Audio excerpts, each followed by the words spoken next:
If you're just joining us now, we're just in the middle of a conversation about the 2011 municipal budget. We're here with Mayor Jeff Mulligan and our economic analyst here, Phil Allen. We're just talking about the impact of this budget for some of our residents. Now, you were saying just before the break here, Jeff, you know, if we don't increase taxes, we don't get the services. So what is this tax increase going for this year? Well, it's principally going for salary adjustments for our staff and new positions where we've been understaffed historically. We have several positions where a close scrutiny of the pay grades found that they weren't competitive to other municipalities at the level that we would like as leaders and that management wanted. And now, you didn't really have any public budget meetings at all. I mean, I know, you know, budgets are something we talk about all the time. There was no sort of public input on this budget. Are you getting any backlash from that? I would say the opposite's true. We didn't hold a public budget meeting. That doesn't mean we didn't have lots of consultation with the public and leaders in the community and citizens.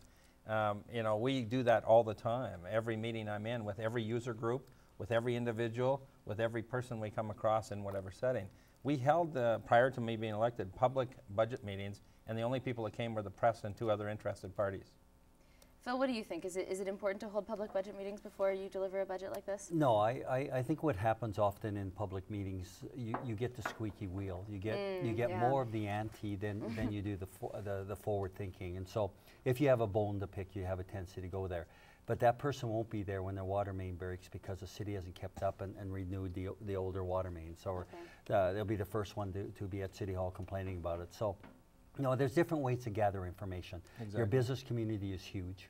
You listen to people all the time, and people are very, I'm sure, every function he goes to, someone's there giving them advice.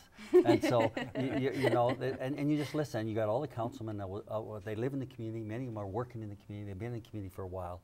And so, you know, it's just, and sometimes you just have to do what's right just because it's right. And that's what you're hired to do. That's why you're elected.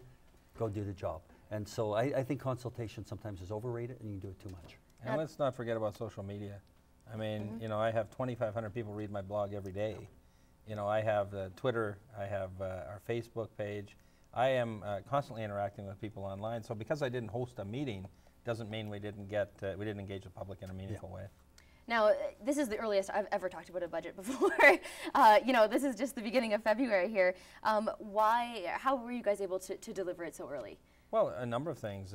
We got our assessments in January.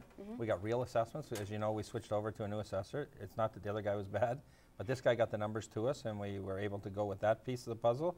I demanded that the budget be done in December if we're going to open up for business in January. What are we waiting for? We should have budgets in place. So we were able to get that done in early January, and we had the largest chunk of it done in December. So that's how business should run. We should have our budgets done before the operating year starts. Yes, there's some stuff we don't know for certain from the provincial government on education tax, but let's estimate that based on the previous year. Well, thank you so much for coming in, guys. It's been a pleasure to talk to you today. Great to be here. This has been our conversation with Mayor Jeff Mulligan and economic analyst Phil Allen. Your regional news wrap is after the break.